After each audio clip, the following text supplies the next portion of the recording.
Welcome to Sponsored by Nobody. This week, sponsored by Travel.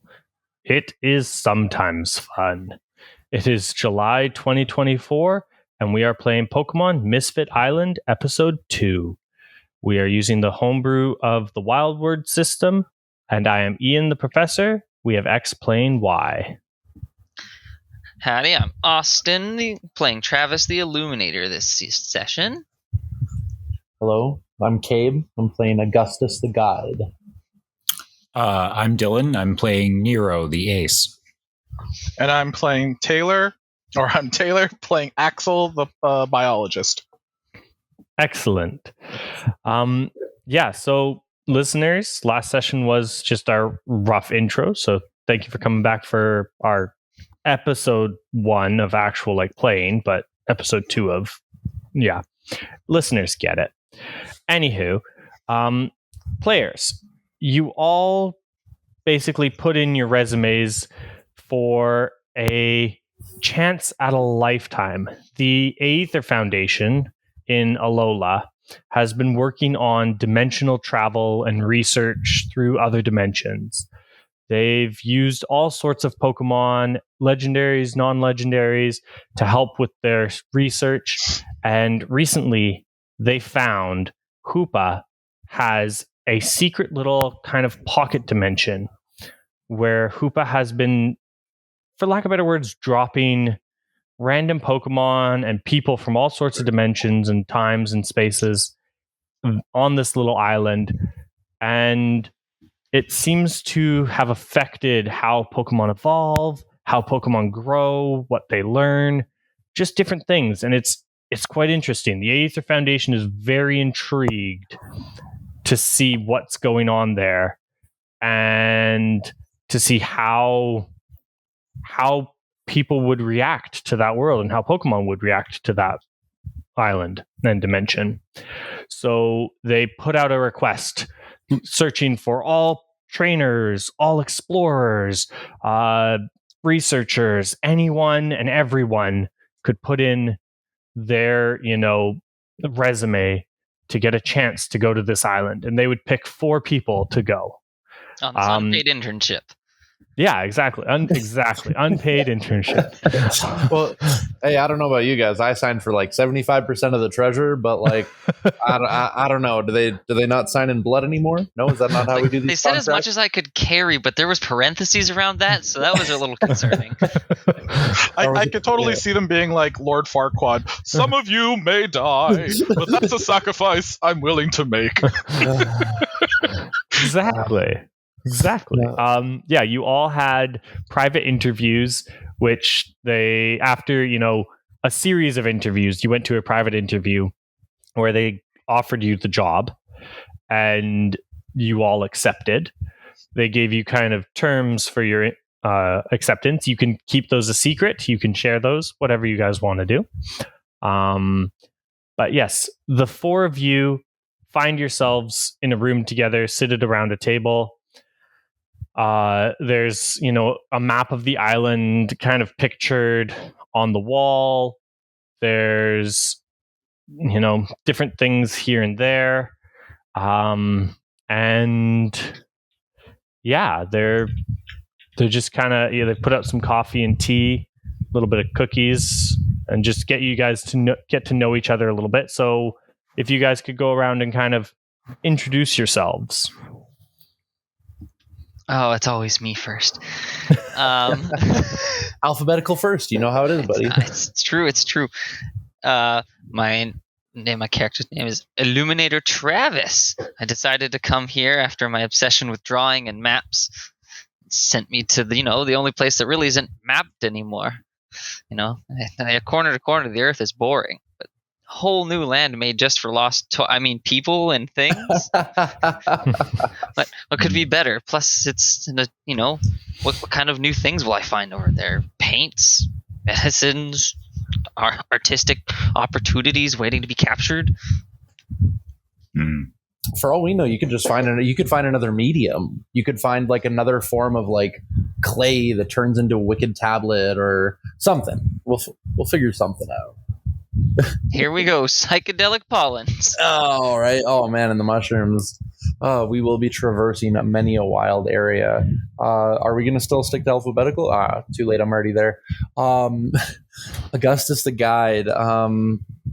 Let's just start traditional. Start at the boots up. So, black leather boots, standard. You're trekking your way through the forest a lot, working your way up. Cargo pants, right? You got pockets for every single occasion. If somebody needs some tobacco to calm down a little bit? No. You need some bait, to get some really rough Pokemon away from you? No. What about some Pokeballs? He's just doing a little bit of a back and forth with his pockets. Working his way up, you got probably just like like the wool zip up sweater where it's like zip up at the top with like the shoulder pads on it. You know what I mean? Kind of like I'm thinking like Britain in the 80s, maybe. You know what I mean? And then so he's got a thick beard too and a pipe, and so you guys might hear every now and then a bit of a but get a sweet aroma. And then so anybody familiar with plants will notice that this is a special type of a specialized type of tobacco that Augustus has found in the woods and became very fond of because it helps calm Pokemon within a certain radius around him. Nothing official or technical, just a little bit of flavor. So Augustus himself, known as the guide, ex search and rescue, spent a little bit of time working his way through natural disasters, helping deal with landslides, forest fires, floods, things like that. Very, very community friendly. Unfortunately, though, in one of those natural disasters, his hometown was swept away. Everyone survived, but his hometown was gone now. So he himself is the only one that still lives on that mountainside because he wants to slowly rebuild, even though everyone else has left.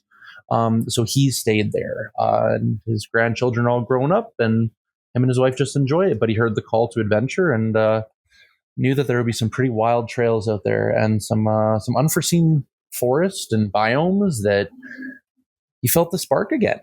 Let's go and see what this is all about. Nice. That's rad. No. All right, to hop off of that, I guess I'm an edgy teen who's too old.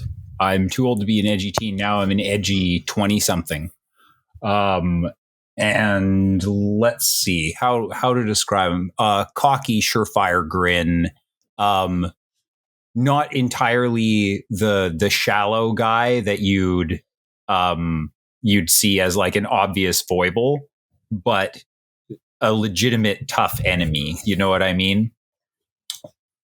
So whereas the guide, so I'm the ace. I'm Nero. Whereas, what is your name again? Whereas Augustus is here to keep nature from killing us, I'm here to keep Pokemon from killing us.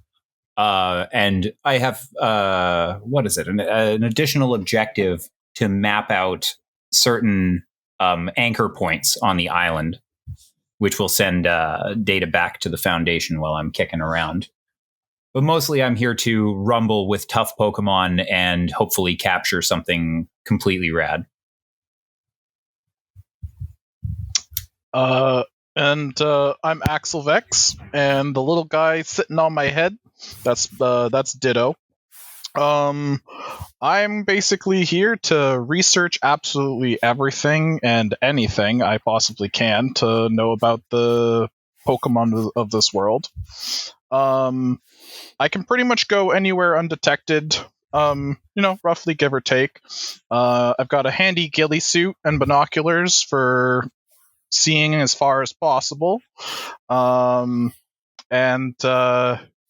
have my partner Ditto here, who's basically going to be a Swiss Army knife for whatever we may need.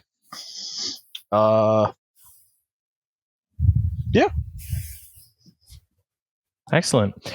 A researcher walks in and looks at you all having some tea and cookies and chatting. Hello, everyone. Thank you again. Hush, hush. Yes. Hello. Welcome again to our experiment. No, our adventure, our opportunity. Yes, our opportunity that you have all signed up for. We are excited to have you. We're eager to see how this goes. Yes. I start pointing at the map. As you can see on the map, you'll all be starting at what we think is some kind of a port town. We're not sure exactly. We only get glimpses of areas through our research, but this is where we're going to send you. And in exactly 1 year's time, we'd like you to come back here because we will open the gate again and you'll be able to come home. Do we know if time flows the same in there? Like, 1 year here is 1 year there type thing? Yes, excellent question. So, yeah, as you can see on the map, you'll all be starting near the port town kind of area. It's lovely. It looks to be very, very nice. I think I think there's friendly people there. We know there's humans as well as Pokemon, so should be exciting. Yeah. Any other great questions? Yeah, over here. Augustus, nature/wilderness expert, I guess. That's what was on the resume, I guess. What's the weather like? Do we know anything about the generalized conditions and how much we'll be exposed? From what we can tell, it looks like pretty much similar weather to our world. However, it looks almost like parts have maybe confined a little closer. So you might experience some adverse weather conditions, but we assume you will all be up to the task. Thank you. Like our adverse weather conditions, or like weird, freaky, pokey weather conditions? Excellent point. Yeah, there will be forests, swamps, plains, and mountains. I think we've looked and seen some deserts as well. I don't know exactly what kind of areas there will be, but lots of different biomes. Yeah. I'm just standing here, my mouth agape. I don't know if this is a good time to mention it, but I'm absolutely terrified of hazardous storms. Yeah, no, perfect. Don't worry, you guys won't need a boat for this trip. It's okay. Everything is specifically not on task. Got it. Okay. I'm distinctly remembering the no back out clause at the back of the contract and regretting ignoring that. Yeah, no, that brings me to my next point. Excellent, thank you. You all are going to his points. You all are because of your great help, we've offered to give you each a Pokemon that will help in your research and adventure. So we will be assigning you these Pokemon. There's something interesting we've experienced some interesting things through our research looking at this island. We're not sure exactly how it will affect these Pokemon we're giving you, but our data shows that it should have some positive effects on these Pokemon, and we would love for you to document them. Travis, we're giving you a Toxel. Oh, okay. Staring this tiny like baby poison thing. Yeah. They hand you this little Toxel, and it's just like. Nyeh.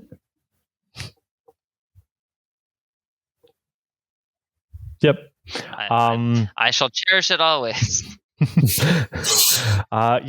There's some interesting parts on the island, lots of swamps and toxic areas that we think could affect Toxel's growth in a positive way. Thank you again for doing this research. No problem. I'm going to dunk it like Achilles in the river Styx. Excellent. I'm just sorry. I'm just imagining you taking this thing and just slam dunking it on somebody. Augustus, we have a Finion for you. Thank you. Actually, this works perfectly. I've been looking for water support. How you doing, buddy? Yeah, I'm gonna kind of like pick it up in its hand. It seems to have a little bit of air aversion as well because it has gust as a move. So it's gonna actually hover in my hand until we find it a nice big bowl of water to chill out in. I don't want to just stick it in a Pokeball. That's fair. Yeah, there's some large rivers on this island as well as a large bay. Wonderful. Something around, like, we're not sure where, but we think there's something that could positively affect Finian's growth in a large way. Wonderful. Narrow. We have this Charmander for you. Classic. It's classic starter. But is he in the ball or is he like out? Yeah, he can be in the ball or out, whichever you want. Well, if he's in the ball, I let him out. Okay, yeah. And then I'm gonna look into his eyes and like judge his worth. He headbutts you. He's strong. Classic Gohan. I headbutt him back also to assert dominance. Oh, there you go. He looks at you and like bends one knee and then stands beside you. Excellent. We think there is a large volcano on the island that could prove interesting, or there's some other interesting areas. There's large mountains. We haven't been able to see inside the mountains, but there might be something inside the mountains that could be of interest as well. So, yes. And last but not least, Axel. Yes. We have a dusk skull for you. Oh, interesting. Yes. There appears to be some form of a wasteland or almost like a graveyard on the island. That could prove very valuable to dusk skull's evolution and growth. Okay. I'll put that into my notebook. Excellent. Well, now that all of you have your partners and some help, we will bring you over to the gate room. You guys kind of walk through some hallways, go down an elevator. The elevator goes down a long ways, and then finally it like rickety opens. You know that like horror movie like elevator, like lights flickering as like power surges, and you see like bars of electricity and like plasma fluids like running through hallways. Whoa, 1 sec. Is ever flowing. Guy, can you warn a guy next time? He like curls his hand around Finian. All right, Finian, I got you. I'll introduce you to the team later. Kind of warps him into the Pokeball. I make a snide comment. Did you guys waste your budget on everything else and left $1 for this thing? Look, the gate draws a lot of power and fluctuates at times, so we need it to be secure underground to prevent any backlash to the greater facility. It brings you into this room, and it's a Stargate. I'm not even gonna lie. It's a Stargate. Wait, quick question though. Is it the vertical circular Stargate, or is it going to be the one where it's like we stand and then the rings come down around us? It's a vertical. Those are transporter rings. Yeah. Still, it's the vertical circle. Oh, beautiful. But it's lying flat on the ground. Like you guys are gonna have to jump into this like it's a pool. Oh hell yeah! I'm all down for this. I'd better hear the guy say Chevron 1 encoded. Lawsuit 1 encoded. Yeah. Let's say. You see, everybody. They have a little Cosmog that they have hooked up to some like wire, like it's in this like bubble hooked up to some wires and tubes and stuff, and it seems to be kind of powering the gate to keep it stable. And you see there's a bunch of other researchers around. they're all like, even the researcher that came down with you has like now put on this full like safety suit, like a leaded vest and like a hazmat hat and the gloves and everything, and they're all everybody's getting the side eye. Do we need one of those? Everybody's getting the. Oh no, you're fine. You're fine. My Pokemon better be okay going through this. Hey guys, all right, am I good to go? Yes. Before you do, wait. I kind of like kick an errant pebble on the side and kind of watch it fall into the ring. Just vaporize. Yeah, man, you're good to go. Yeah, you first. Yeah. All right, buddy. You got this. Let's scout it. You see they turn the knobs just a little bit and the portal like stabilizes some more until it's almost like glass, but with just a small ripple going through it. And you can see on the other side what looks to be the top of a like ruined lighthouse room. And like you would jump down and land on the floor in this like ruined lighthouse. Oh, I'm gonna throw a little bit of flair on this. So they look at you and they say, okay, well, the portal will open here exactly 1 year from now. We need you all to be back here. We've given you watches, calendars, compasses, everything you need to track, as well as, some equipment, yada, yada. Mm-hmm. You guys will be fine. Don't worry about it. We'll see you in 1 year. Make sure you take lots of notes and have fun out there. And then he just kind of gestures to you guys, like just going through the portal. All right, I'll scout. So first roll, he's actually gonna like lean, so he's gonna step on the edge, and then look at everybody, and then just go hands up, and then just fall vertical, like just do like the traditional fall through, and he's gonna step through, but he's gonna jump at the same time. So relax. So like back jump flop almost into it. Yeah, but I was going to okay. use his. I think I have the jump skill. I could have sworn I did. Yeah, I just want an excuse to roll. That's fair. Yeah. Let's call this a. Do you want to call it a research roll? Because you're yeah, let's call it. Do you want to call it a relaxed research roll? Yeah, because you're about right. like, I mean, you're like one small step for man, one large leap for mankind kind of research. Yeah. All right. So 2d6. Yeah. A 4 and a 6. A 4 and a 6. So 6 is a perfect success. You like absolutely here. Go ahead. Describe it. How do you land in this? So I'm assuming that it's kind of the same orientation, just kind of flipped. So as I'm kind of flipping backwards, he's going to roll up, and he's going to actually stumble a sec.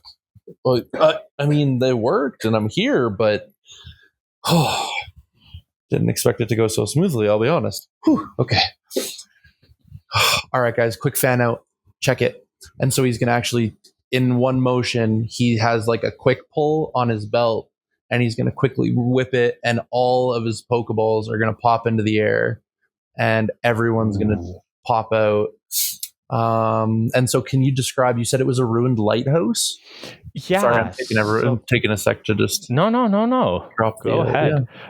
You land at the top of this kind of old semi-ruined lighthouse. It's a wooden platform. It's your traditional like wooden platform around the edge of a lighthouse, and then you're inside of the room where the light would be.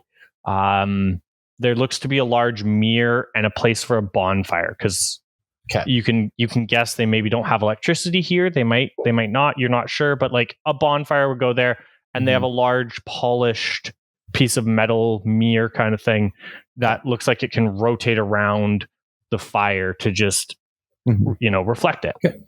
All right. So sorry, my 3 Pokeballs are going to go up, and the 3 will pop out, not Finneon. I don't have a spot for him at the moment. So in 1 sec, I'm going to say, Sir Hiss, Ekans, sneak downstairs. Make sure nobody's going to creep up on us. Iroh, I need you, my hair across. I need you to go up top, keep an eye out, and make sure nothing's going to come at us from the sky, and make sure there's nothing waiting on us. Bagon, Birdie, my little buddy, he's only like ankle high. Can you start this fire, please? Please, thank you. Okay, all right. So everything's safe. So Augustus turns around. He's going to look back, kind of down into the portal, and be like, "All right, guys. All right, let's go. You're good." Yeah, you guys are good to go. You see the others as you see it all as if it happened in real time. There was no time dilation or anything weird to you guys. All right. Feeling more You confident. can vaguely hear Augustus through the portal. It's a little muffled and weird sounding, but you can hear Augustus through the portal vaguely. You see the researchers like quickly taking like mad notes while Augustus is doing things. I don't like any of this, but I signed up for it. So like peeking over, I'm like, okay, yeah, sure, that's fine. I'm gonna take my big ass backpack, and instead of like wearing it on my back, I'm just gonna like grapple around it and hold it on my chest, just to make sure I don't kind of like catch the edge of the portal and lose everything that's precious to me and die in the year I've been here. Because nature. And then tuck in the new Pokeball on the side of it, and marking it to make sure it's different than the other ones. And I kind of like look back and be like, what's the worst it could be, guys? And just kind of hop through all awkward like. Yeah, you like trip at the last second over your feet and like fall headfirst into the portal. But the way that the portal works is like you fall headfirst and you think you're gonna fall flat on your face. I'm expecting the damage. Oh yeah, but then you end up like coming out standing up, so you like fall as like a 180 kind of thing. Yeah, come up perfectly standing. And then you come up perfectly standing, but like off balance and a little bit confused. Nailed it. First try. Yeah, there you go. Steady. All right, hand on the shoulder. All right, I'll signal for the next. Yeah, your Bagon has lit the fire. There's this like, it's not roaring because there wasn't a ton of wood left, but like there's a little fire going just in the lighthouse, and the Bagon's just kind of playing with the mirror, like moving it. It's rusted a little bit, so he can only move it a little bit, but he's just kind of wiggling the mirror. Buddy, we talked about this. Please go find some firewood. We got to keep everyone warm, right? You got this. And don't break that. It's glass. Please be careful. It's early morning sort of thing on the island here. So it's not shining too bright, but you can assume that people can see probably a little bit of it. Who's next through the portal? I pull out Beldum from his Pokeball, and I grab onto him and have him slowly lower me through the portal. And just before I crest the horizon, I give the salute to Nero, and I go, "See you on the other side, bud." My eyes narrow. Narrow. Excellent. Nero. You like float through gracefully, land on the other side. You're around you is the beautiful horizon of this ocean. To the south, there looks to be farmland. To the southwest, there looks to be some swamps and just ocean all the rest around. It's absolutely stunning in this morning. The fresh smell of the salt air. Beautiful. The sound of chirping Pokemon in the distance. Nero.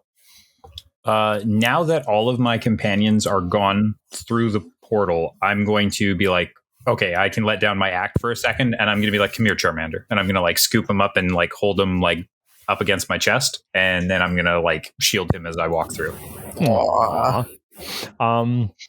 You walk through holding Charmander, and again, you do the similar thing where you kind of like fall 180 to like walking out onto the other side.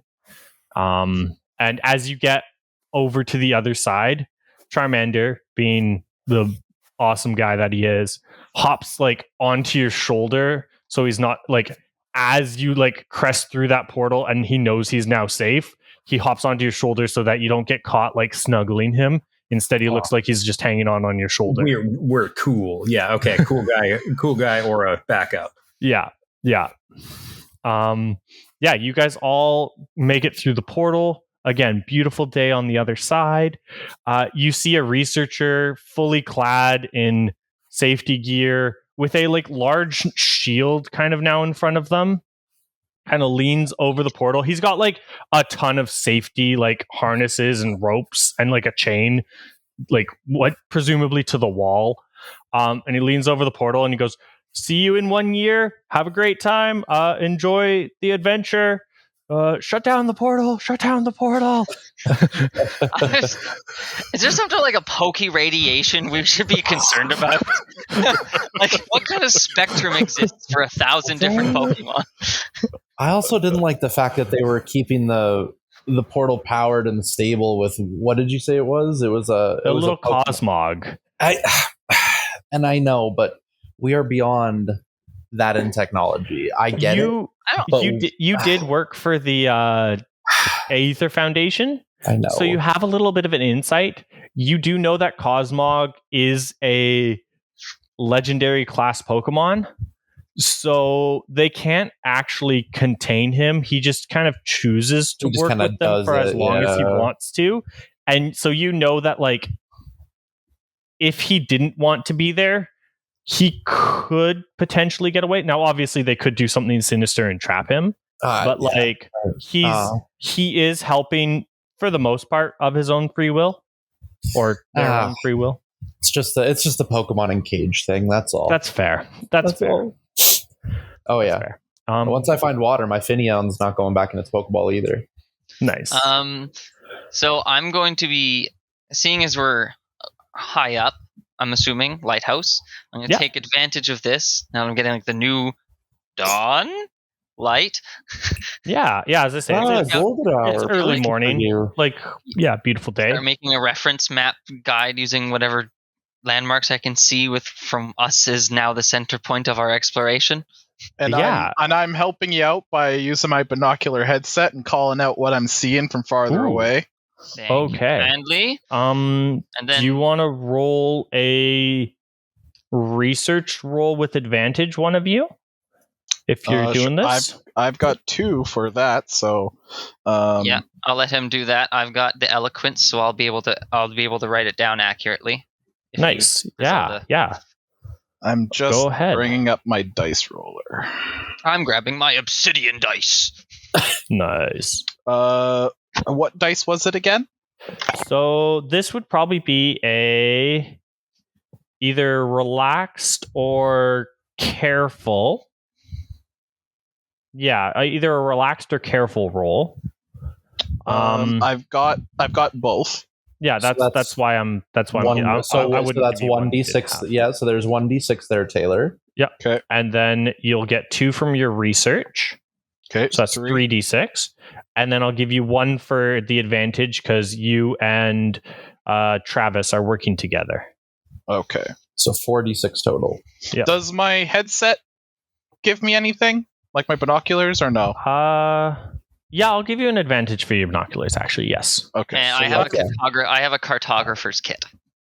Yeah, no. Right. So I'm not even going to make you roll for just. You can start sketching the world, like so long as he doesn't absolutely botch this roll, you can sketch what he tells you.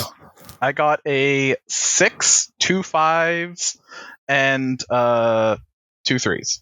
Excellent. So a 6 is a success. You see. With your binoculars, you're able to see quite a ways around. Directly south of you, there looks to be a bustling little town surrounded by farmland. As I say, on 3 sides, there's ocean. To the west of that small town, there looks to be some swampland. To the east, however, as I say, there's ocean. But far to the east, you see the other side of the inlet. You can just make out some kind of grassland area, maybe a little light forest on the far east. But yeah, you see this town, lots of farmland, and people working about in the fishery, like like a little fishing village, farm town sort of thing, directly south of you guys. Looks to be a lively place, lots of people, hustle and bustle. And then a twist. So the twist, I normally, when you get doubles in the system, it's a twist, and we kind of collaboratively work together for the twist. So what would you guys think would be a good twist? Giant Pokemon. Yeah, you see something somewhere, whether it's under the water or up in the sky or like walking through the mountains. Ooh, yeah, okay. Titan Pokemon. All right, who votes water? Who votes grassland? Who votes swamp? Who votes farmland? Where's it going? Where's this giant Pokemon? Water? Okay. One for water. Excellent. Yeah, show me a sea beastie. Yep. Excellent. Yeah. Leviathan's all in. Yeah. So you looking out over the water, Axel, you see this large, you're not sure what type of Pokemon it is, but there's no way it's like a normal Pokemon. It just seems to be large, and it seems to have a glimmer on it, almost crystalline in nature. And you just catch a fleeting glimpse of it as it like surfaces like a whale breaching kind of thing.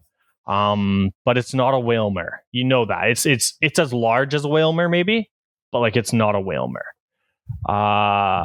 And yeah, just this brief, large, crystalline Pokemon breaches from the water and then comes down, and you're kind of left in awe as you, a researcher, are absolutely baffled to what this is. I'm drooling and salivating. What was that, guys? I swear to God, I saw a new color. Sorry, I swear to gods, we live in a world of Arceus, time and space. As you guys are chatting, Sir Hiss like slides up the stairs, hissing at you, Augustus. Oh, hey, buddy. Yeah, how's it going? So I like put my arm out, and or well, he can either go up like up my leg or up my arm. Yeah, Is everything safe down there? He points and hisses. There's something going on. You guys listening closely now, you can hear a bit of a commotion at the bottom of the tower. Iroh, come on back.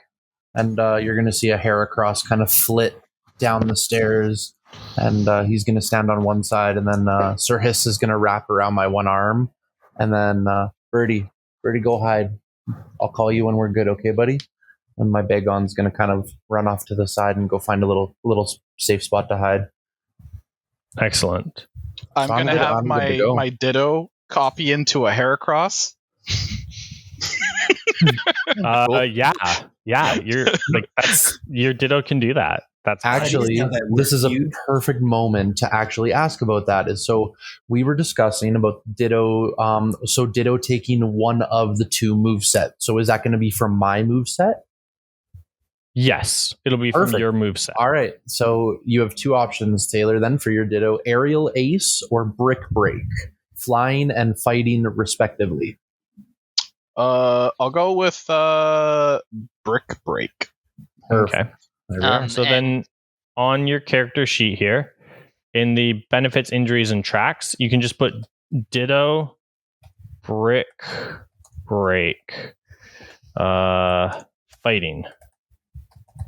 And then there. And then that way you know...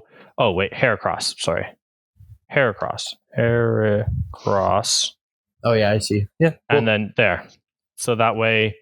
And then that's an easy place to keep track of what your Ditto is, Tay. Okay. So seeing like apparently combat ready mode people, I hike on my backpack properly and I kind of like reach in there, like digging around for a second. Hold on. Don't jump the gun. I find it and I kind of toss out my little Zorua wish song, but it's a little different than a normal Zorua. It's like a little white and little wispy at the ends. And I kind of ask it to give me kind of give us a heads up of what's going downstairs as it uses extra sensory. Ooh. I was Good gonna say call. too. I was gonna pull out some of that like sweet calming herb and start burning that, and then because you say combat ready, but it's more like just encounter ready because Yeah. like it's more so I'm ready to protect. So Yeah. Okay. Hold up. We're gonna kind of do it up. do this in an order here. Another round. Yep. Yeah. You got Ditto transforms into a Heracross. Gets ready. That's good. Wish Song. Zorua comes out, and yeah, you can use extra sensory. So roll a. So I'm gonna roll relaxed Yeah, relaxed, plus and then extra sensory. plus. You don't have anything in psychic. No. But you have been. You did survey the area, so I'll give you 1 dice because you surveyed the area, so you get 2 dice. Oh, doesn't the move count as a dice too? Yeah, we'll count the move as a dice. That's fair. And then that way, yeah, because then the move. I'm just trying to add up my dice totals. So then, yeah.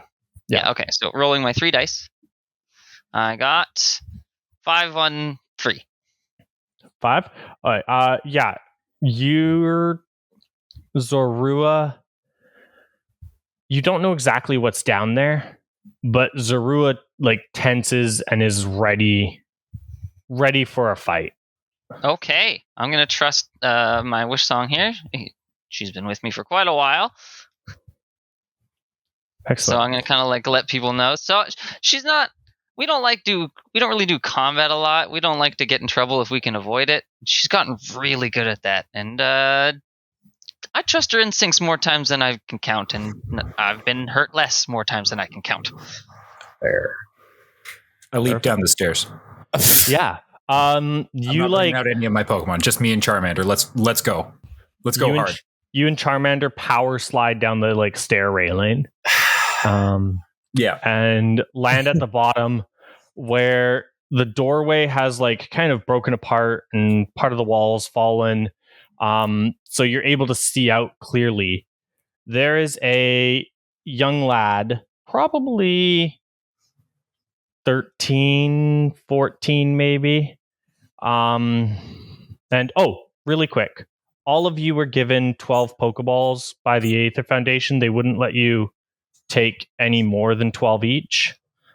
They said that Pokeballs interfered with the way that the portal worked, and carrying too many wouldn't be good. So you all only have 12 Pokeballs. That was the reason why. Fair. Dimensional yes. got you. Yeah. You see a young lad, about 13, 14. Big science trying to tell me what to do. And and with him. He's got his back to the lighthouse, and in front of him, you can see there's a Raticate, 2 Rattatas, a Ruffit, and a Nickit. And they're all kind of half surrounding, half cornering him. And he's got a shovel, like this metal shovel, and he's kind of using it to keep them back. And he's got a Pokeball in one hand and a metal shovel in the other, and he's like, I'm going to get you. I'm going to get you, Raticate. We need you for the farms. Jesus. Okay. I'm use a Pokemon. I'm going to follow Nero very quickly because I hear yelling down there now. Yeah. So myself, Sir Hiss still wrapped around my right arm, and then Heracross quickly beside me. Guys, I'll be right back. I don't want Nero to burn this place down. I already. Okay. So, and then while he's going down, he's actually going to pull out his pipe because I feel like I have a way to deal with this. I'm curious as to what happens next. Fair enough. Yeah, Nero, you're at the bottom of the stairs first, so you get an action before any of the others can make it. Okay, so wait, we've got Raticate, 2 Rattatas, and flying types. Is that what I Yes, a ruffet. A ruffet, Okay. which is that Rufflet? It's adorable. I know what rufflet is. rufflet. Sorry, rufflet. Rufflet, Yes. yeah, I know what rufflet is. Rufflet's adorable. What's yeah. the other one? Nickit. It's a little fox type Pokemon. Yeah, it's like that little snickering fox. Yeah. Okay, it's so like Swiper. Yeah. basically, I'm gonna the as I'm the leaping ruffet in- is like standing kind of in front of the Nickit, just FYI. It's kind of, it looks to be like the Raticate and Rattatas are kind of side by side, and then the Ruffet and Nickit are a little bit off to the side, but still with the group. But it seems to be like two groups within one group. So I'm gonna like shove my shoulder forward as I charge forward to like let Charmander boost off me and towards the enemy, and I'm gonna be like, basically, I'm gonna ask him to use Flamethrower because I don't know any of his moves. Yeah, and he's gonna like give me a look, and Yeah. I'm gonna be like, well, what do you know? And he's gonna get the weird glowy heebie-jeebies and bust out Ancient Power and start whipping stones. Excellent. Yeah, roll me. This is going to be a brave, I think, or a serious kind of a roll. Oh yeah, it's definitely. I'm leaping into a bunch of wild Pokemon and by myself at this point. Like, Buddy has a shovel; he doesn't count. Excellent. Yeah, I'm gonna do. This is brave. I'm excellent. F it, we ball, and. So what should I roll for that? So you'll roll brave, and then you'll roll 1 for Ancient Power. 1 power. And 1, I'm going to give you advantage because you're getting the element of surprise. You're going to kind of shock all of them. None of them expected people to come out of the abandoned, broken lighthouse. Okay. So I'm rolling 2? 3 dice. Okay. Do we still have the dice bot here? I don't know if DiceBot is in this channel, actually. You can try, but I don't. Could we go to the old channel and use DiceBot? You No, can he's go dead. to the old channel and use DiceBot. No, he's dead. Let's I all just take use a Google. moment. Yeah. Yeah, we sad for DiceBot. DiceBot did good work. Oh, DiceBot. F in the chat. Maybe we'll make a new DiceBot in the chat. I'm gonna grab some physicals here, and I apologize. Oh, going if they're- wild. There you go. I'm using the Obsidian dice, so 2 3s and a 1. 2 3s and a 1. Excellent. That's a disaster with a twist. I don't starting like us off it strong. when the boss got chortles.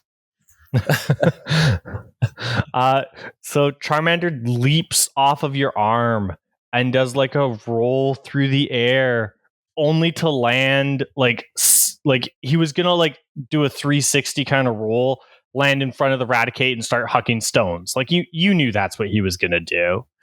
But instead he leaps off of your shoulder, rolls, and his back hits the back of this kid, and they both like fall onto their face.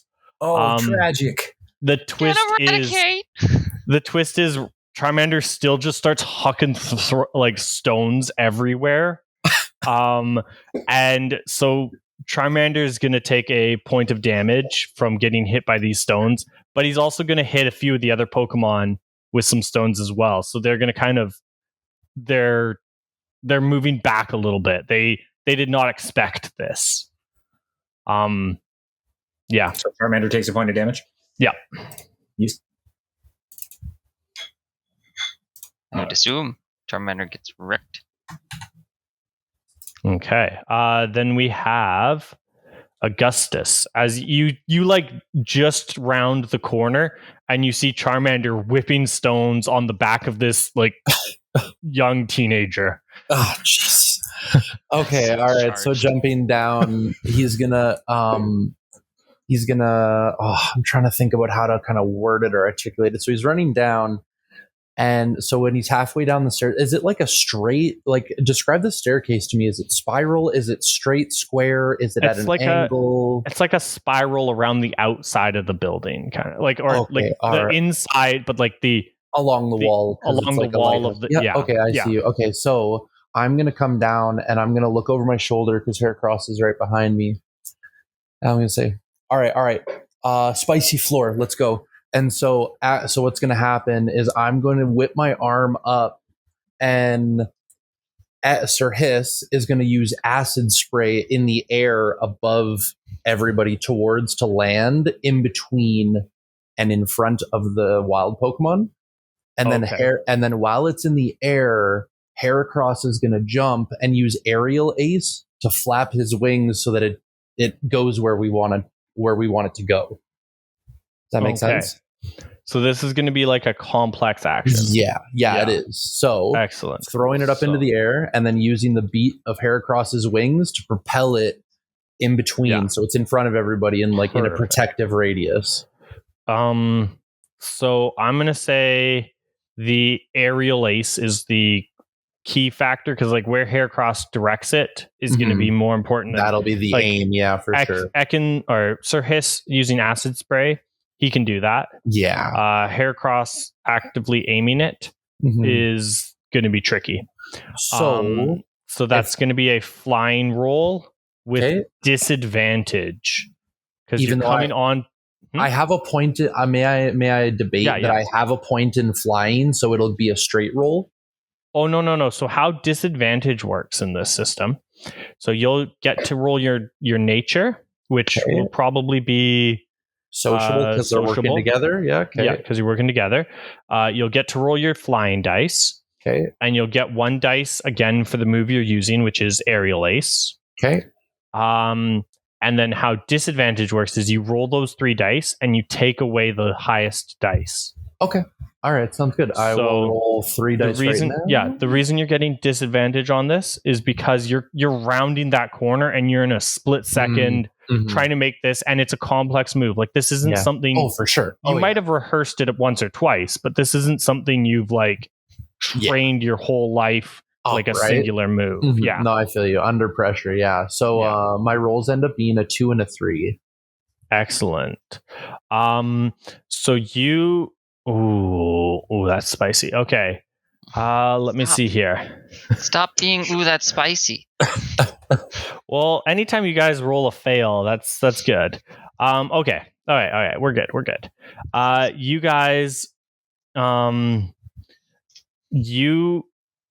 you can pick long or short. Long or short? Oh no. Let's go long. Okay. Sir Hiss sprays poison out.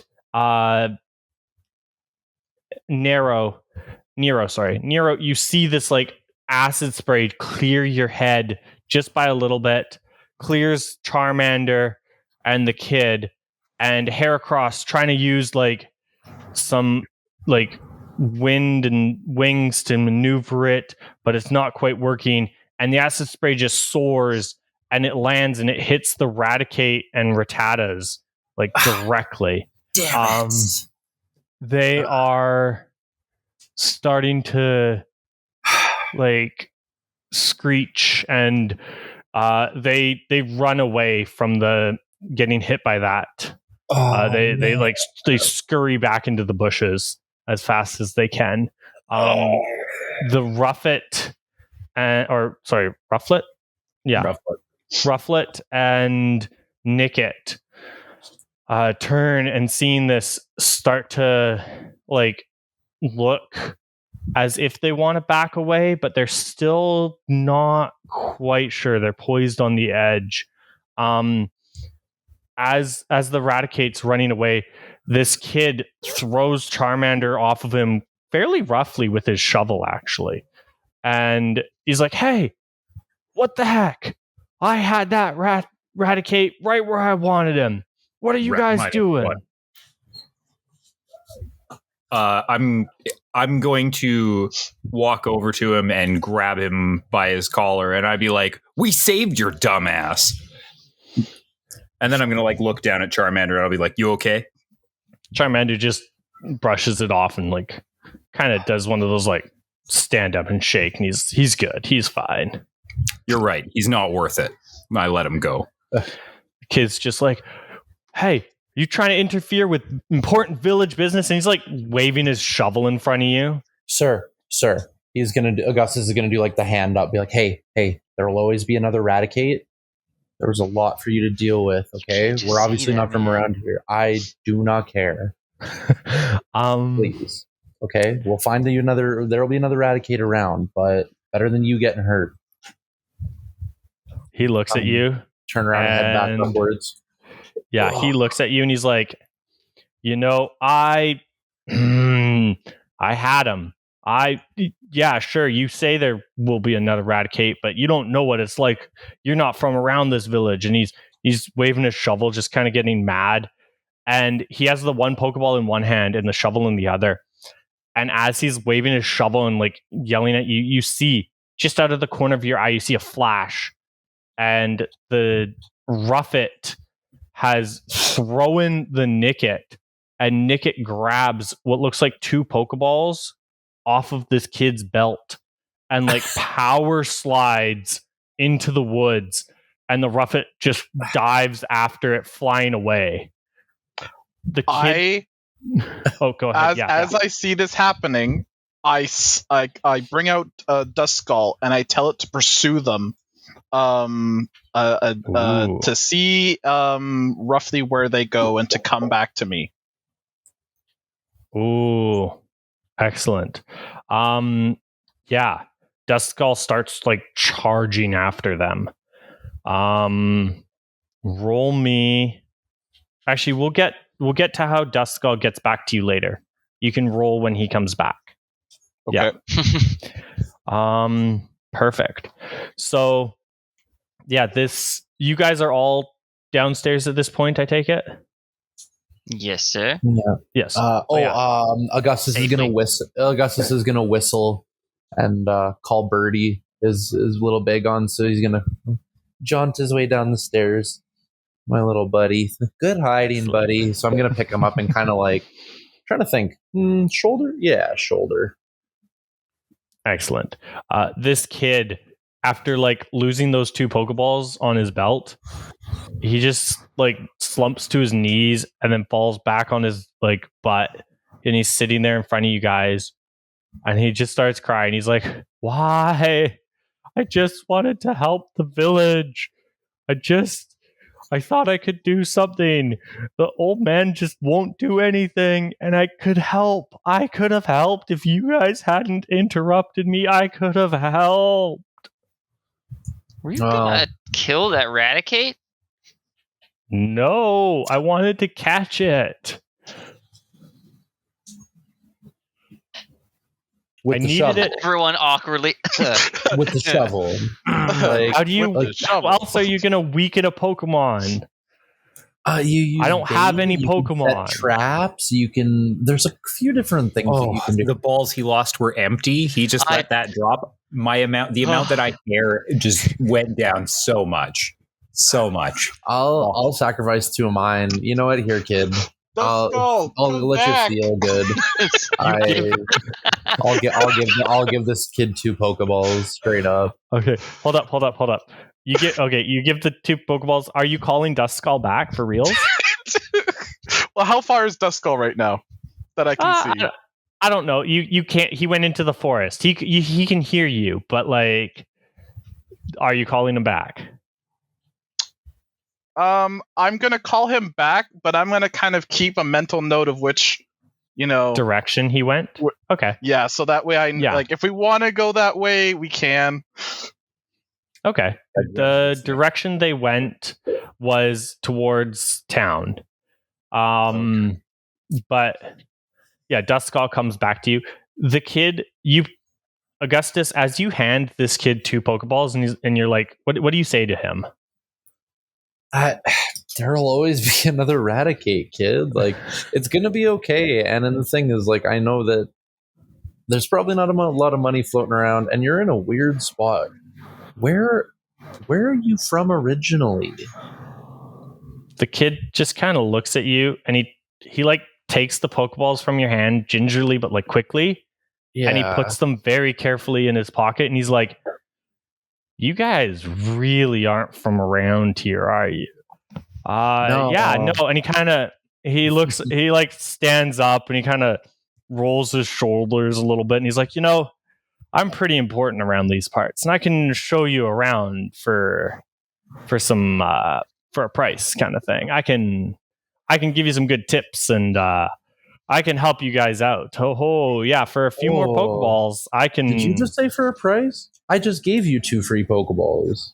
Yeah, no, I get it. I get that you were paying back the debt after you guys failed, like kind of bungled my catch here. That's not how. Yeah. Okay. I'm gonna have my Ditto disguised as Heracross peer over his shoulder with its head tilted and the beady eyes looking at him.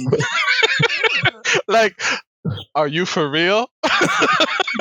And outside, and Ditto just goes, Ditto!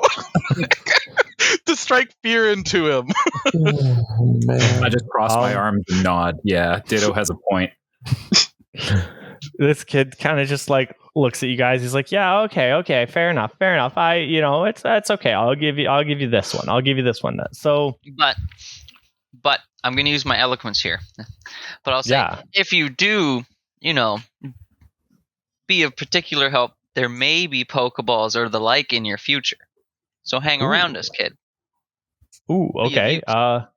Roll eloquence for me, please. You can. I'm going to make it a straight roll. I won't give you advantage or disadvantage. That's okay. I'm going to give myself advantage. Ooh. So as I do this, because we're such, look how unassuming we are, and I let go of my little Growlithe. Mm-hmm. And we'll keep you safe. We'll keep you happy. Look how warm and cuddly my Growlithe is. Calm down, kid. And the Growlithe's gonna be all cute, tongue out, all belly up. And he's just gonna use helping hand as I talk this kid down. Ooh. Yeah, the Growlithe just goes and starts purring and letting the kid scratch his head. Yep. Yeah. Yo, kid, go ahead. we got a cool puppy. We ain't got no van. It's 100% legit. Right. No one with a puppy this cute could be evil. So I'm gonna go for relaxed and eloquence, and then so 4 dice. Is helping hand giving me impact or extra dice? That's a good point. Helping hand will give you impact. That's a fair point. I'll call it impact, not dice number. Okay, so 3 dice with extra impact. Yeah. 4, 5, 6. Nice. Okay, so that's a success. The kid just kind of looks at you guys and he goes, "Okay, yeah, no, you're right. Yeah, sticking with you guys." And he kind of strokes his chin a little bit. He's like, "Yeah, sticking with you guys would be smart. I think we can profit very well together here. Yeah. No, you know what? I think this is better than catching that Pokemon. We didn't need that. We did. Oh yeah, this is good. The friendship we met along the way." I kind of exchange a glance with everybody, ladies and gentlemen, we got him. All right. Yeah. He's like, "Let me take you into town here. We'll go into town and we'll just see."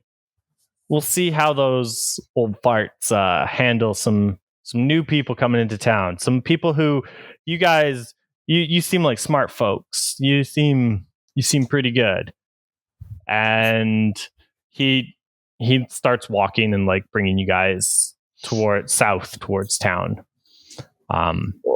You walk for a little ways. It's a little bit foresty, kind of farmy here near the lighthouse. And as you get closer and closer to town, it's more and more farmland around. And yeah, it's you see different crops growing. You guys don't see a lot of Pokemon around. No. You do see the odd person in the farm, in the fields, but there's not a ton of Pokemon in the fields. This is strange because you all are used to, you've all been to different farms just through life. You kind of just happen to see a farm in your life, and they're always Pokemon are helping, Pokemon are doing things. Your world is so heavily Pokemon are there and they are doing things with you, kind of a Mhm. thing. So it's strange that you see a few people. They kind of look a little like give a bit of a side eye, but the kid kind of waves his shovel and they kind of go back to work. So, You like, get in. is the world Yeah. like unnaturally quiet then? If there's no like normal wildlife too? Ooh, that's a good question. It is almost eerily quiet. I don't like that. Yeah. I feel like I'd be on edge so much. Yeah. So yeah, the kid leads you to just on the edge of the village. There's this large farmhouse, and you see there's a man. In the mirror.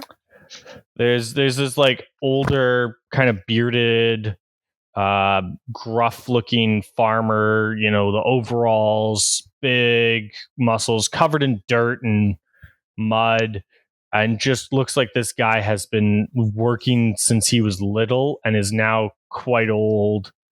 And he's got a growler, but not a growler, a graveler beside them. You know, 4 arms working away, moving hay barrels, moving other things, working pretty hard. And when the kid starts to show up, the guy just turns and he goes, "Claude, what are you doing here, boy? I swear, Claude, if I find out it was you," and Claude's like, "Whoa, whoa, whoa, whoa, I didn't do nothing. He's like, "Yeah, I lost 3 Pokeballs today. Where'd they go? Huh, Claude? 3 of them. Where do you think they went?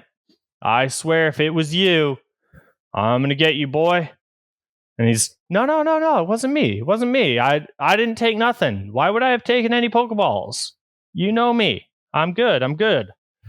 And the guy just kind of looks at him and he's like, look, I found these guys while I was out looking for some herbs and stuff and some seeds for the farm. And, you know, I was out, made it all the way to the lighthouse area. And I found these guys. They were just wandering. They were half dead when I found them. I pretty much saved them myself. They were getting attacked by wild Pokemon. Yeah, guys, this is the Harvest Master. His name's Orla, and he's in charge around here. I'm his apprentice. Yeah, I'm pretty important. The field master looks up and literally sees like a group of people surrounded by Pokemon, and yeah.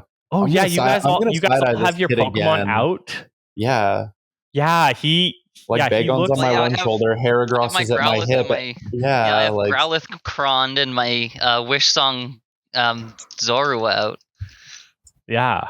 Okay. Yeah. He looks at you guys with all your Pokemon out and stuff, and he just kind of takes a half second back, and he's like, "Yeah, you saved these guys, eh, kid?"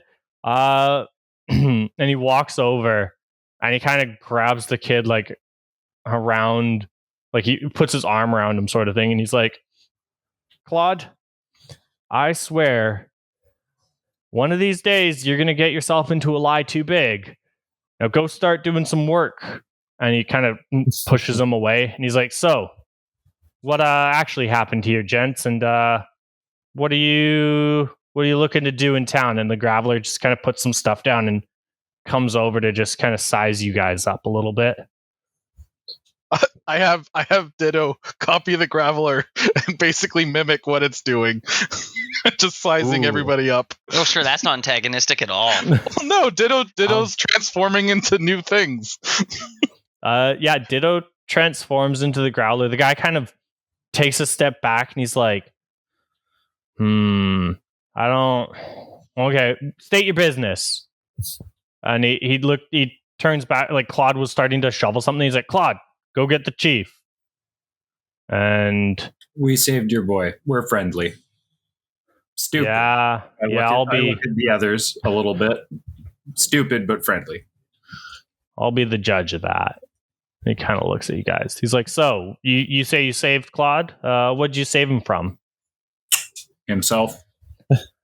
eradicate 2 Rattatas, a Nickit, and a Bramblet. Damn it, Rufflet. Rufflet. That's the one. And like we're all in the chill common understanding that he definitely stole those Pokeballs and it was 100% him. Oh yeah.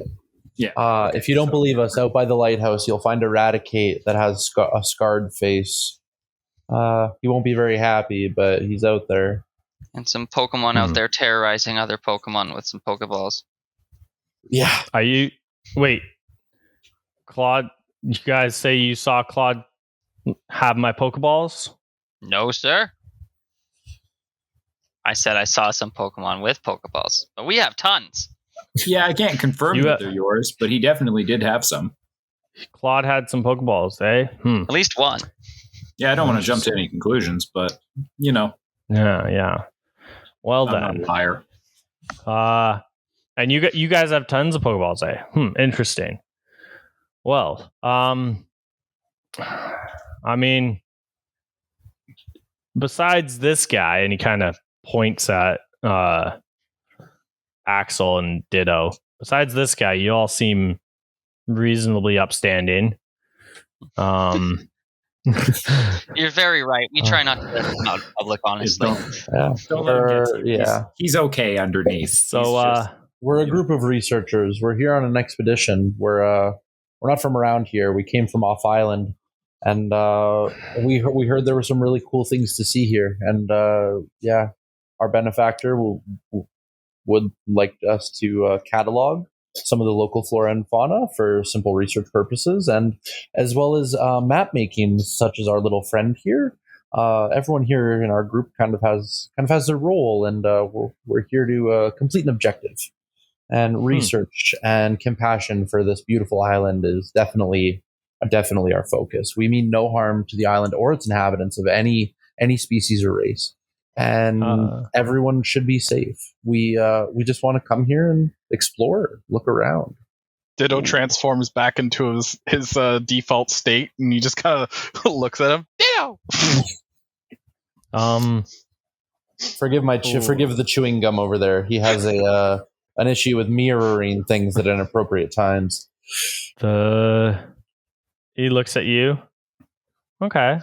Reach my hand out to shake it too.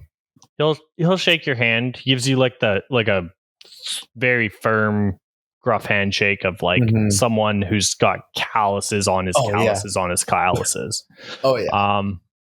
He beckons you guys. Okay, follow me, and he brings you back to the farm. And there's like a little building behind the farm. Looks like a little house.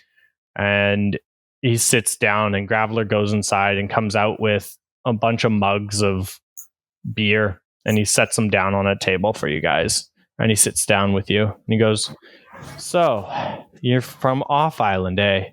It's been a long time since we got someone off island here. It's pretty jarring coming here for the first time, eh?" Bit. Yeah. How big are these mugs? Like, are they like human Stein, or are they like Monster Hunter Stein? No, they're like half a Stein. They're not that big. All right. While we're chatting, I'm going to take mine and I'm going to put it on the ground.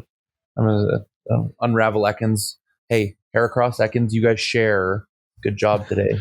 Okay, Ekans first. Heracross, you have opposable thumbs. He does not. Wait your turn. Bagon, when you're a little older, buddy. Sorry, let's continue. I love the micromanagement. Because we're buddies. We've spent all our time together. I'm watching this, and I'm like, Zarua, my son, I really need you to tell me if this is poisoned or not. Kind of like extrasensory the booze. Yeah. I don't trust like that. I mean, it's Zarua. Do you feed Zarua booze often? No. Okay. Zarua considers it poison because booze is a toxin, right? That's a fair point. Zarua immediately reacts as if you're trying to give it poison, and it's looking at the others very shifty. I'm going to use this and take it to heart, and immediately take a little bit of it and test it with my field chemistry unit. What do they make the beer of here? That's a good question. Okay. Well, you're like, the guy's just looking at you, and he's like, He takes a long swig of his beer and then kind of puts it down, and he looks at you guys. He's like, yeah, I remember last time we got off Islanders here. It's been a while. As I said, it's nice to see some new people, but and you guys, you look like you'll be okay. So, research, eh? What do you need? Because we're a pretty small town, and you guys, you got a way back, you think? Nobody's ever gone back. Never heard of anyone doing that. Well, Well. if you don't mind me interrupting, I am researching every single Pokemon that I can possibly get my eyes on. So any information on the types of Pokemon you have in the area or mysterious Pokemon you've seen from a distance would be much help. Yeah. Okay. Types of Yeah, what Pokemon the in hell the is area. that giant crystal whale thing out there? Oh, yes. Can I have it? Yeah, look, you guys look like you've from somewhere with a lot of Pokemon, I take it. There's been a few folks around here who've come by with a bunch of Pokemon. There's not a lot, like there's wild Pokemon here. Don't get me wrong. There are some. But I don't know. A lot of folks talking like there's not as many as back where they came from. And that they're different. That large crystal Pokemon in the water there you saw could be one of a dozen things. There's Pokemon out here that, back where I'm from, my Graveler here, he's pretty good. He's a pretty strong Pokemon, very capable guy. I've had him for a long time. And, we do well together. But there's Pokemon here who would triple his size, or all sorts of strange things, markings, differences, Gravelers that aren't like the Gravelers I know back home. Yeah, no, Do go on. There's Tell me more as I'm writing more into Furious my notebook. scribbling. They call them giant Pokemon around here. They're Pokemon that have just grown in size. Bossman's got one of them.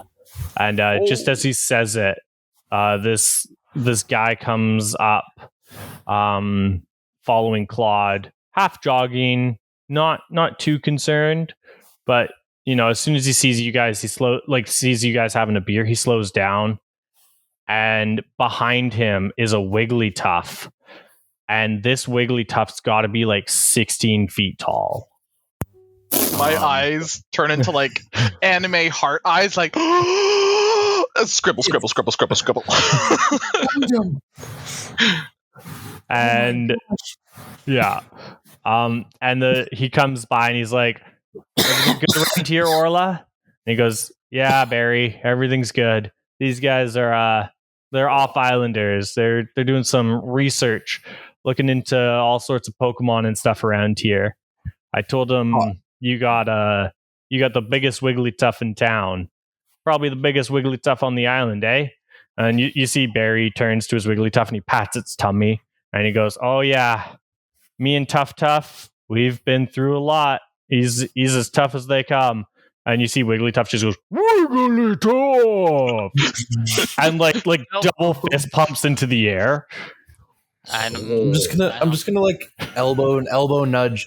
Hey, Heracross, look up from your beer for a second. Do you think we can lift that? Dude, Heracross just falls backwards on his back, just faints from awe. Right. Man, imagine lifting that in the gym. Holy. Yeah. How big of a ball would you need to catch that? He just looks at you. He goes, "Those would have to be giant balls. I'm talking humongous balls." They'd Barry have to be the biggest on the island if it's the biggest Wigglytuff. Barry looks at you and he pulls out this strange looking Pokeball.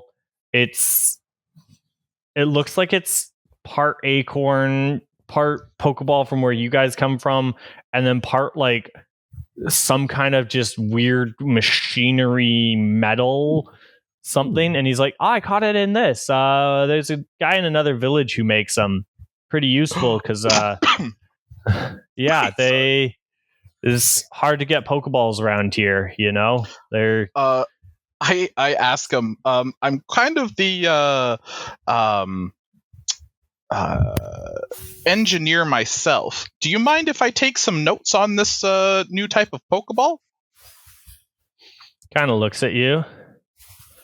No offense there, bud, but I don't give my Pokeballs away to just anyone.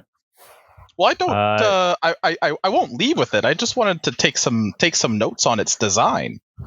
Yeah. I don't look. You don't get to be the chief of the village here with just trusting anybody. I'm sorry. And he kind of puts his Pokeball back away. Look, if you really want to know more about Pokeballs, there's a town down far south on the other side of the mountains, built into the mountains. They got some good craftsmen there. Oh, okay. Thank you. Yeah. Actually, that I have a question about that. Might you have a local map we could maybe trade for or something? Because one we've got is this doodle. Yeah. You guys show them this like weird chicken scratch. Yeah, I'm like, He's this like, is what we've got so far. Yeah, I got a map. We could make that work. What do you got to trade? Goods or services? Well, you guys got any Pokeballs? You seem to have a lot of Pokemon. Did any of your Pokeballs make it through the journey to here? Okay, that also brings up another follow-up question. Why are everyone seem to be losing their minds over basic-ass Pokeballs? Look, I'll be straight with you guys. Pokeballs are a little tricky to come by around here, okay? That's why there's not many people with Pokemon. Because there's something about the rift when you make it to this island. It interferes with their frequency or something. Doesn't matter where you come from, which dimension, which world, whatever. I don't know. I'm not a sciencey guy like you guys. I'm sure you know more. But it seems like Pokeballs don't travel too well here. So it's kind of a limited supply. Right. I stick my finger up, kind of like, well, kind of going back to what I was saying. If you let me learn about these Pokeballs of yours, we could help teach you to make them. Hey, again, if you want to go meet some crafters, they're down south on the other side of the mountains. But until you prove you're trustworthy or make it worth my while, I'm not giving up my Pokeball to just anybody. Well, all right. well, how about this?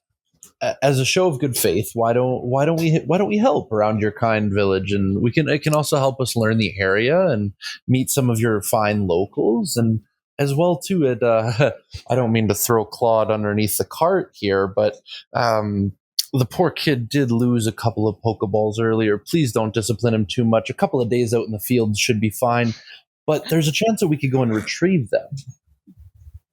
And retrieve them according to the group consensus, of course.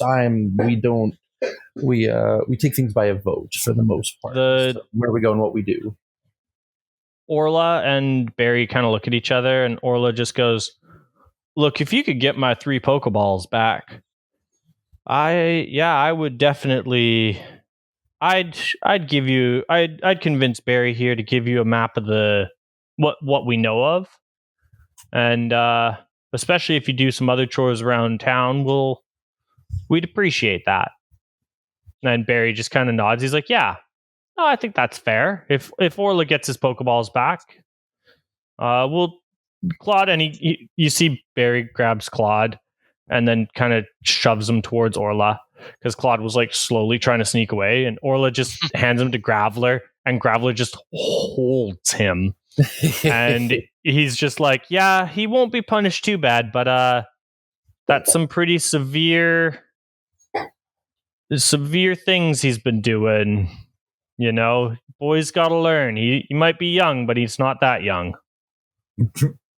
Well, All right. As long as everyone's Listen, all and right. clap Yeah. him on the back. Good job. And I thought I was the eloquent one.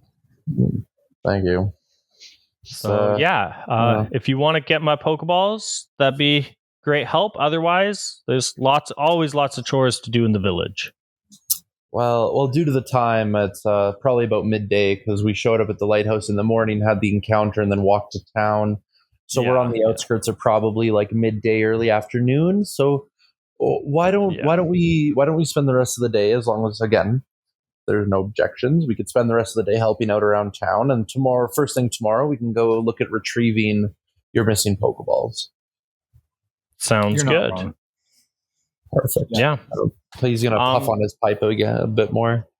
Yeah, you guys I'll give you guys, we'll do our first kind of separate action as you guys can kind of explore the town individually. And just a sec. You guys can all go off and do a little exploration of the town. Okay. Do we have a list of like merchants, NPCs, shops, things like that? Just because I know we're still running basic map. That's the only reason why I asked. You guys, who's it? Barry, the leader of the village, will kind of take you around the town and kind of show you. It's a fairly small town, not a ton of people. And he just kind of says, look, we're mostly a farming and fishing village here. There's not a lot of folks. We get the odd traveling trader through town, but most people just trade amongst themselves for what they need. Solon here is our master sailor. He can tell you anything you need to know about these waters. There's this, again, older kind of guy, wind-swept hair, salt crusted on his face and hands and all of his clothes, and he's got a bravery and a wingle flying around him. And everybody else around that town kind of just milling about, general townsfolky vibe. There's no inn or tavern or anything. There's just folk hanging out. Like if people want to meet, they just meet in one of their houses. There's How sad. Yeah. Such What must basic their human lives be interaction. like? Disgusting. Yeah. Well, I don't know about y'all, but it's a simple life. All right, Mac, we're gonna go and help some of these fishermen for a sec. So, being that we met this master sailor, what kind of fish do they catch here in this little town? How big are the fish? Carp. Yeah. There's a lot of just fish, like non-Pokemon fish that they catch. All right. They catch the occasional. He's looking at you. He's like, yeah, we catch sometimes some fish that are. Oh, where did my map go? There it is.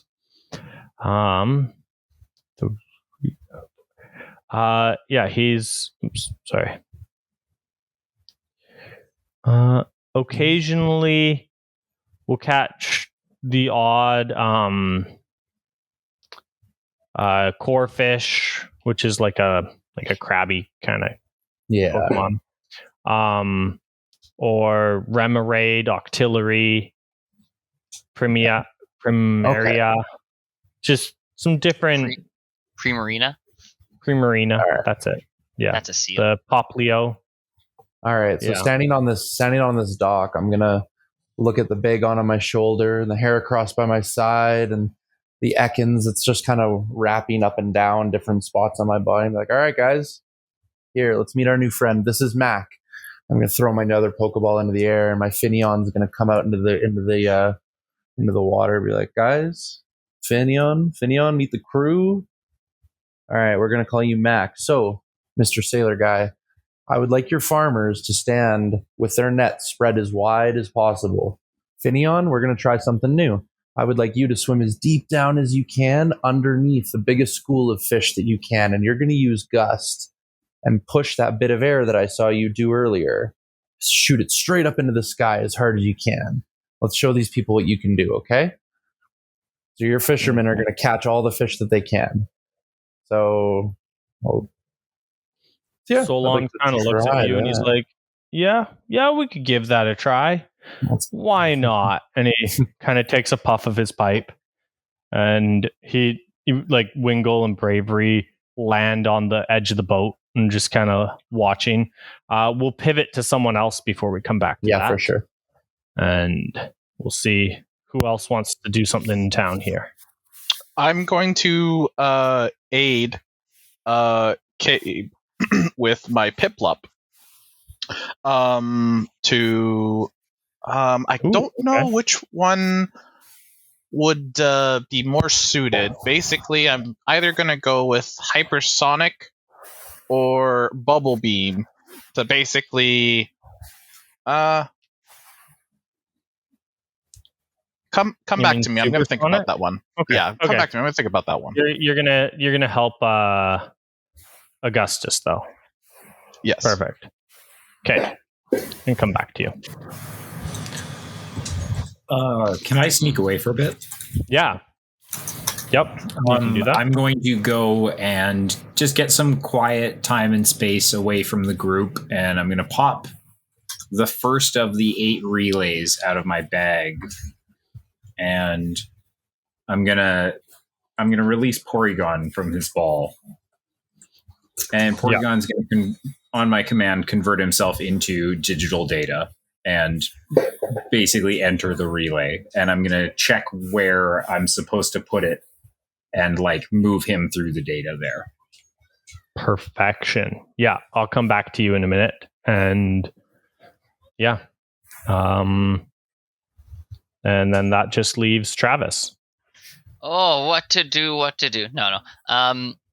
So knowing that there's all this town hullabaloo and like a simple fishing village and stuff, I'm thinking, okay, what have I mostly done with my life? How can I apply my trade of drawing things good to this place? Your research... Oh, by the way, yeah, sorry, really quick. Your research comes back. It was just beer. It was standard wheat beer.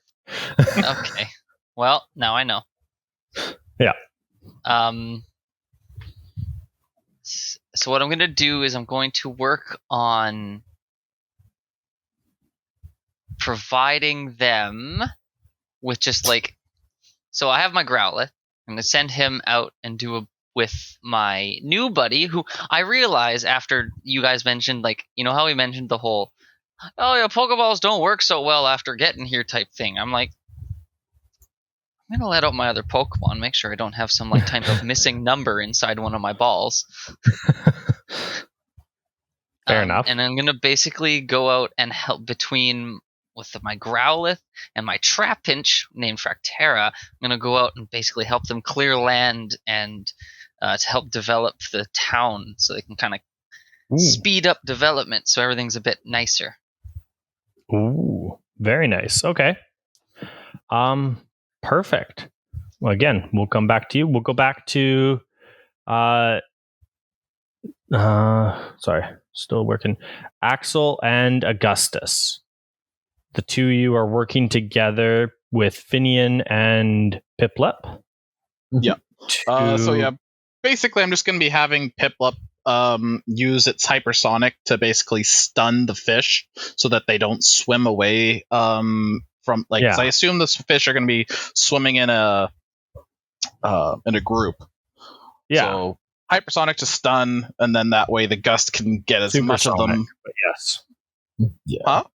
Supersonic, not hypersonic. No, it's supersonic. Yeah. Yeah. All good. Mm-hmm. You're good. Yeah. Okay. So what do you want for a roll with that? Do you want to roll from each of us, one for like the stun and then one for the push out of the water? Yeah, I think so. Yeah, okay. So I guess we could go in order of action then. I guess Taylor, do you want it first? Yeah, to Yeah. stun them. Yeah, I Yeah. guess that makes sense. Yeah. So you'll get one for your nature, one for the move itself, and it's a normal type, so you have nothing in normal. So you just 2 dice. All right. So going to be using careful. Yeah. Okay. That works. 2d6. Double fours. Double fours. Excellent. Your supersonic stuns some of the things,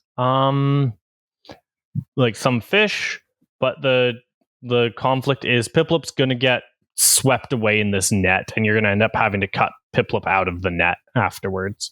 Aw. Oh no. Piplup. Buddy.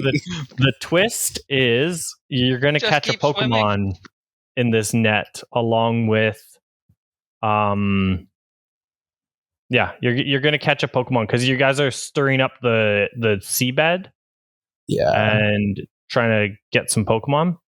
So there'll be a Delmise is going to end up in the net as well. Is that the haunted anchor thing? Yeah, it is. It is the haunted anchor Pokemon. But first, we're going to get a roll from Augustus for your 3. Finneon. One for one for sociable, one for gust flying, and then one for my point and flying. Yes, correct.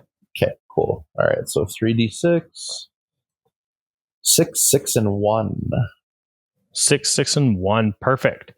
Yeah, you guys can.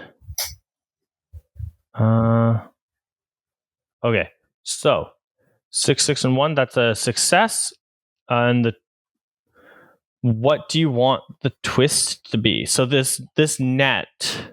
Please describe to me how this net like flies out of the water, full of fish, Piplup, and Oh yeah, Delmise. okay. So okay, fair. Yeah, so okay, so what I was thinking is that it just kind of there's a big fishing boat, I assume, right? And they have the trawling net beside it. And so we kind of have ended up just pushing and stunning these fish into the net. And as Finneon, you can kind of see him going around from the dock. Everyone's squinting at the water to see what's going on, and big splash, giant. Everyone's wondering, sputtering on the dock as everyone gets showered with water. And you open your eyes and you see, oh, hey there, Piplup. How you doing, little buddy? What are you doing in that net? That's not the place to be. Come on, I'll help you out of there. So I'll help Axel pull Piplup out of there, and well, here, I hope this is enough and it helps. But this is a sign of our good faith to the town and to the area, and to show you guys that we only want to help. Yeah. Solon kind of looks at you guys, and he sees that the Delmise, it starts like wiggling and moving in the net, and it starts to fly out. And here's the twist: you see Solmon, I almost said Solmon. He's not a Pokemon; he's a people. Digimon digital. Oh, Wrong at me. Back up. Excellent. Solon, you see, here's the twist: as Delmia's kind of like turns, it goes to like cut itself free of the net, and Solon just whips a Pokeball from out of nowhere and hits this Delmise straight between the eyes and catches it, and the Pokeball lands in his hands, and he's like, I've been saving this one for a while. He goes, now that was pretty well done, guys. That's impressive work. Thank you for your help. No problem. That I'll give him, sounded oddly evilly monotone. yeah, a little bit, but it's all right. I'll give him a bit of a salute. Yeah. He takes a long puff from his pipe. He's like, yeah, that was, yeah. Thank you. Anytime you need a ride around the bay, give me a call. Wonderful. Now we have a tour guide. Great. That And then is perfect. we'll pivot back to Nero. Sorry. We'll pivot back to Nero as yeah. I know that the trope is never mess with the old sea captain, especially if you're running into anime tropes. They are an indestructible and indefatigable force. Don't mess with they handle the sea. The sea is the real enemy. Speaking of the sea being the real enemy, I'm nowhere near there. How did my Porygon scan go? Did it do what it was meant to do? I know where. Yeah. Porygon went into the relay, and the relay just kind of goes beep, beep, beep, beep, beep. Okay, beep. sweet. And it kind of plays a game of hot and cold as you point it in one area and point it in another, and it beeps more, beeps less, and you kind of find it until you get to a part of the town where it's just beep, beep, beep, beep, beep, beep, beep, and you start setting up the relay. It's just a small, honestly, the size of a football, maybe a little bit bigger, with a long antenna that just unfolds out of it. And as you start setting it up, some of the kids in the village are going to come over and they're like, "What are you doing? What do you got there? What's that?"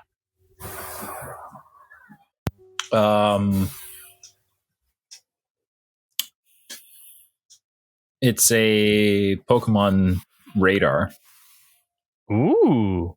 Can I touch it? Right? Can I see? Super cool. Yeah, you can totally touch it. You can totally see. I'm gonna hand the extremely expensive relay to one of the kids, but I'm gonna keep holding on to it. So he can investigate it, but he can't take it out of my hand. The kid immediately gets his grimy little fingers all over that thing and starts poking that's children. buttons. That's children. And it doesn't matter. Yeah. I'd be super cool, right? Don't you want one? Yeah. I know. And then I'm just gonna stand there and deadpan him. I'm gonna deadpan him for as long as it takes. The children just kind of wait for a while, and then finally they just "You're strange, mister," and walk away. 3 hours later. Yeah, it was a long time you had to deadpan these children. That dry breeze blows by me. A tumbleweed rolls through the street. You know what I mean? And I'm just victory, sweet victory in the Battle of Wills. I need some water. Yeah, you can set up a relay. Nobody's really gonna care too much. I disguise it. Yeah. I hide it in some trash in a pile of something or something like that. Yeah, you could for lack of better words, tape it to something and then disguise it. Yeah, I climb up on someone's roof. Let's call it that. Yeah, I'm a exactly. Decent climber, so I can scale someone's crappy roof and attach it to their chimney or something like that. As long as it doesn't have any glowy beepies or whatever. No, it's stopped once Porygon comes out of it. It stops beeping and it's set up. It's secured. Cool. You got no worries. Well, I should probably catch up with the rest of these misfits before they die without me. Yeah. And that brings us to Travis as you're plowing the fields. I mean, you got Trapinch has bulldoze, which is kind of perfection. And Theory Cutter, so he can chop down trees. Yeah. So, and then Growlithe with Helping Hand. Growlithe is just there being literally the best boy he can be. It's a beautiful thing. Yeah, he's good at this. He's used to riding on top of people's shoulders, so he'll just hop between people. Which is really annoying if you're not ready for it, because he's also a rock type, so he's not light. So you better lift, bro. Yeah. But then you'll just see him ever so often riding through the field, like just on the little hump of Fractera's head sticking out of the ground, just yipping along in rhythm. Nice. Yeah, you managed to clear like a ton of the field. And Orla, the harvest master, walks over to you after you've cleared a bunch of work and kind of finished most of what you were going to do for the day. I'm imagining like perfectly tilled fields with like manicured like edges, and then there's like one of those like perfect like cartoonish styles where Fractera was just fury cutting blanks of wood into perfect beams, and they're all falling into a pile in a perfect pyramid. Excellent. Yeah. Orla walks over, and his graveler just kind of double crosses his arms, and Orla's got his arms crossed. He's, well done, kid. Well done. It's some mighty fine work, you know.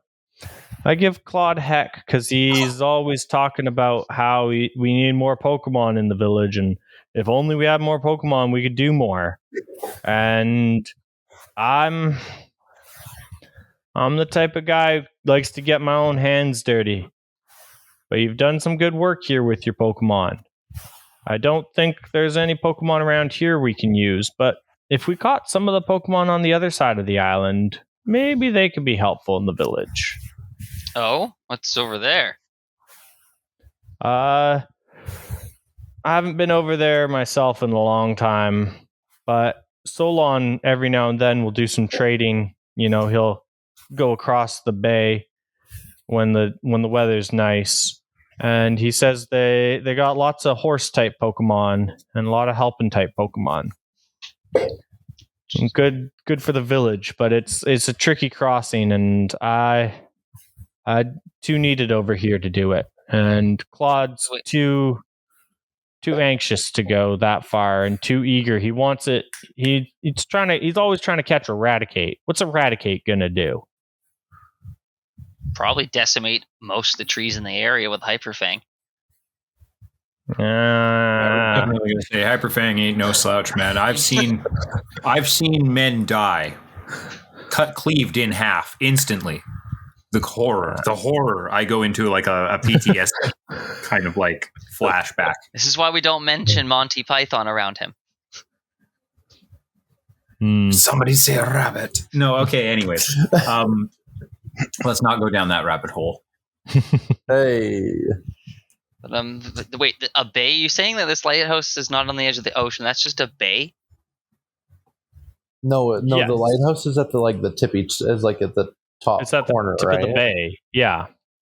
So the directly south of the lighthouse is this town, and he kind of explains. He goes, if you go directly south of the town, and then to the east, it's a bay. So the directly east from this town, if you were to sail for, a day and a bit sailing, you'd get to the other side of the bay.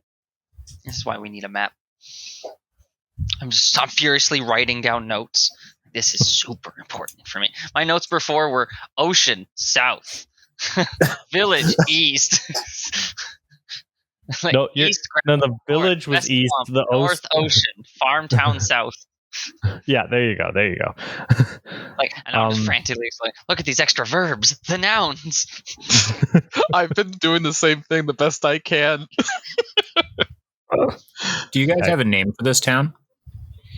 Yeah, we do. This is called Neblar. Neblar. Farm town Neblar. South. Yep. No, I was glad to help. My Pokemon and I have been working together for quite a long time. I'm just kind of sad there aren't any. There doesn't happen to be any like cool things around here, like a human village existing in a pocket dimension that no one seems to be able to escape from is pretty impressive onto itself. Don't get me wrong, but yeah, you want to know. things where Yeah. you tell the kids not to go into, because I want to go into that Yeah, for science. I mean, the wildest things we got around here is there's I mean, you guys saw them. There's a little gang of Nickets with a Thievel, we think, as their leader that keeps stealing stuff around here. That's been a pain in our behind. And then if you go, we got the swamps. The swamps got, not many people venture out into the swamps because honestly, we don't got a lot of herbs to protect against poison. But if you're looking for something real crazy, the reason people don't venture too far, South Island is like, we could be doing trading, but if you venture too far south, there's a rumor there's a large Garchomp just down in the grasslands south of here, and it gets pretty nasty if you encounter that thing. That's a pretty powerful Pokemon, even regardless of the scarcity of a Pokemon. An apex predator like that being anywhere near you guys must be terrifying. Yeah. No, it's definitely the sound of a man who's yeah. As I say, we don't travel much anymore. We used to get traveling merchants and stuff coming through here, but since Garchomp came around, it's been less and less. It now have to rely on Solon and the ocean crossing there across the bay. We need to talk to Solomon more about his explorations. There's so much we have to learn. So much knowledge. Okay. Yes. And on that note, I think we're going to call it a night.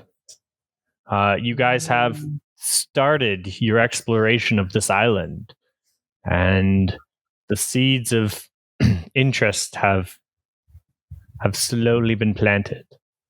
But I was Ian the Professor, and we had Austin the Curious and Cautious. Cabe with Augustus, the old man guide.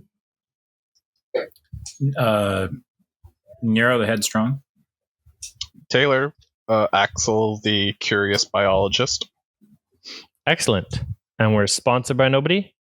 Signing off.